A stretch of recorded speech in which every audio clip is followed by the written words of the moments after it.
সবচেয়ে বড় দুঃখের বিষয় এটাই যে বর্তমান সরকার বলেন, উপদেষ্টাদেরকে বলেন, তারা কিন্তু আমাদেরই সরকার, বিপ্লবীদের সরকার। আর সবচেয়ে কষ্টের ব্যাপার হলো আজকে এই পর্যায়ে এসেও আমরা তাদের সমালোচনা করতে হয়। কেন করতে হয়? তারা তো আমাদেরই সরকার, আমরাই তো তাদেরকে বসিয়েছি। তারপরেও এখনো পর্যন্ত আমাদের দাবি দাওয়াগুলো বলতে হলে আমাদেরকে কেন রাস্তায় নামতে হয়, কেন আন্দোলন করতে হয়? আমরা ভুলে যাই আজকে বদ্ধরুম, বাইরে ঘন ঝুম বৃষ্টি, যখন বৃষ্টি আসে আমাদের ছাতার অনুভব হয়, ছাতার প্রয়োজন হয়। বৃষ্টি বন্ধ হয়ে গেলে ছাতাকে আমরা অবহেলা করি, বোঝা মনে করি। কিন্তু আমরা ভুলে যাই এই ছাতা শুধু বৃষ্টিতে নয়, রৌদ্র তাপেও আমাদেরকে রক্ষা করতে পারে। কিন্তু এই সরকার তারা জানে না, বিভিন্ন রাজনৈতিক দল জানে না আজকের এই শহীদ, এই যে 20,000-এরও বেশি আহতদেরকে রক্তের বিনিময়ে যে আজকে নতুন বাংলাদেশ, আজকে তারা আমাদের অবদান ভুলে যেতে বসেছে। যদি অবদান নাই বলতো, তারা কেন এখনো আমাদের যে প্রাণের দাবি জুলাই সনদ দিতে এখনো সকল রাজনৈতিক দল ঐক্যবদ্ধ নয় কেন? আমি বলতে চাই, এখনো যেসব রাজনৈতিক দলগুলা আমাদের জুলাই সনদ দিতে তালবানা করতেছেন, তাদেরকে বলতে চাই, কিছুদিন আগেও আপনারা জেলখানায় বন্দী ছিলেন, অনেকে পলাতক ছিলেন। আজকের এই আমাদের রক্তের বিনিময়ে, আমাদের রক্তের উপর দাঁড়িয়ে আপনারা সেই বন্দিশালা থেকে, সেই নিখোঁজ গুম থেকে আপনারা ফিরে এসেছেন। কিন্তু আজকে আপনারা আমাদের ন্যায্য দাবিগুলো ভুলে যেতে বসেছেন।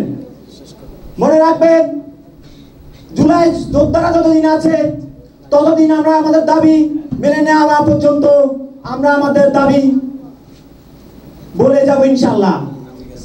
আর আরো একটা কথা না বললেই নয়, প্রথমত আমি বলতে চাই, আমার সামনে আজকে যারা উপস্থিত আছেন, এখানে অনেক ছোট ভাইরা আছেন আমার, এরাই যারা সামনে বসে আছেন, এরা আগামী দিনের কেউ বা হাফেজ, কেউ বা বড় মাওলানা হবেন। সবচেয়ে সৌভাগ্যের বিষয় হচ্ছে আমার যে আজকে আমি অনেক জায়গায়, আমার ছোট্ট জীবনে আমি অনেক জায়গায় কথা বলেছি, কিন্তু আমার সবচেয়ে বড় সৌভাগ্যের বিষয় হচ্ছে আজকে আমি এমন মানুষদের সামনে কথা বলেছি যারা আগামী দিনে কেউ বা মাওলানা হবে, কেউ বা হাফেজ হবে, আলহামদুলিল্লাহ। আমি তাদেরকে বলতে চাই, আপনারা একটু সজাগ থাকবেন। বিগত কিছুদিন আগে, 2 দিন আগে ট্রাইব্যুনাল থেকে রায় এসেছে, স্বৈরাচার ফ্যাসিস্ট হাসিনার 6 মাসের কারাদণ্ড দিয়েছে। আমি এই রায় সন্তুষ্ট নই, এটা আমাদের সাথে একটা তামাশা। এই ফ্যাসিস্ট হাসিনা শুধু খুনি নয়, আমি মনে করি সে একজন সাইকো। এই সাইকোকে 6 মাসের কারাদণ্ড নয়, 6000 বছর ফাঁসিতে ঝুলিয়ে রাখলেও সে যে অন্যায় করেছে, আমি মনে করি মহান আল্লাহ তাআলা তাকে ক্ষমা করবে কিনা আমি জানি না। আজকে আমি বলতে চাই যে সকল রাজনৈতিক দলরা আজকে আমাদের অবদান ভুলে যেতে বসেছেন, তাদেরকে বলে দিতে চাই, আজকে আমাদের রক্তের বিনিময়ে আপনারা এই নতুন বাংলাদেশ পেয়েছেন।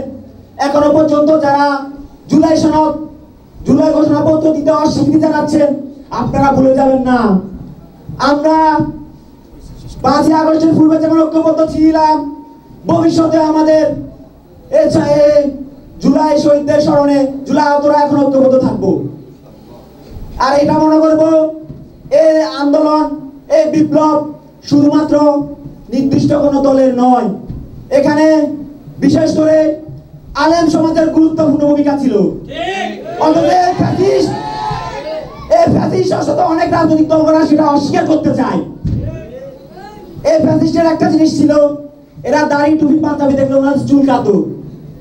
ওনাদের চুলকানি ছিল যেটা কবিরাজ, বৈদ্যর মনোমেয় এই চুলকানি সারতো না। অনেক আলেমদেরকে হত্যা করেছে, অনেক আলেমদেরকে গুম করেছে, আমরা সেটা ভুলে যাইনি। এবং এই জুলাই আন্দোলনে সারা মানুষ দেখেছে, সারা দেশের মানুষ দেখেছে আলেম সমাজের একটা ভূমিকা ছিল। অথচ বর্তমানে এখন যারা বেরিয়ে এসে এই আলেম সমাজদেরকে ভুলে যেতে চাচ্ছে, তারা প্রত্যেকটা রাজনৈতিক দল নিজেদের ক্যাডার দিতে চাচ্ছে।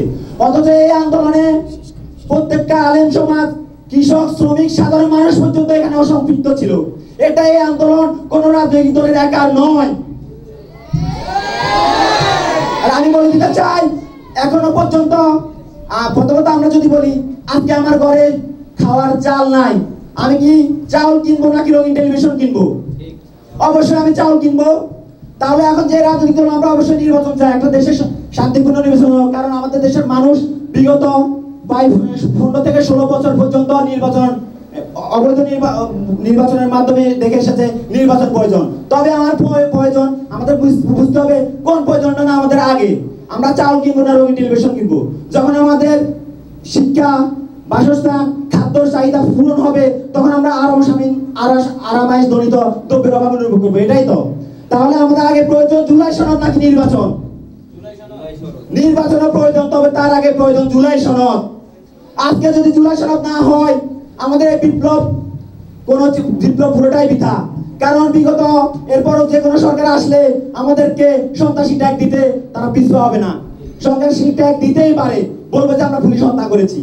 এটার বৈধতার জন্য, আমাদের বিপ্লবের বৈধতার জন্য আমাদের আগে প্রয়োজন কি? সবাই একসাথে বলে, আগে প্রয়োজন কি? অবশ্যই জুলাই সনদ। জুলাই সনদ না দেওয়ার আগে আমরা কোনো নির্বাচন চাই না। নির্বাচন চাই, তবে এর আগে জুলাই সনদ দিতে হবে ইনশাআল্লাহ। আমি আগে বলেছি, আসলে আমি কোনো বক্তা নই, অনেক কথা বলার ছিল, সময় স্বল্পতার কারণে আমাকে আগে বলার আগেই বলে দেওয়া হয়েছে সংক্ষিপ্ত বক্তব্য দেওয়ার জন্য। তাই আগেই বলেছি, সারা গায়ে ক্ষত হলে মলম দেবে কত, অনেক কথাই বলার ছিল। তাই আমি কবি মাহবুব আলমের সেই পঙ্ক্তিটা বলে আবারও শেষ করতেছি, কাঁদতে আসিনি, ফাঁসির দাবি নিয়ে এসেছি। আসসালামু আলাইকুম।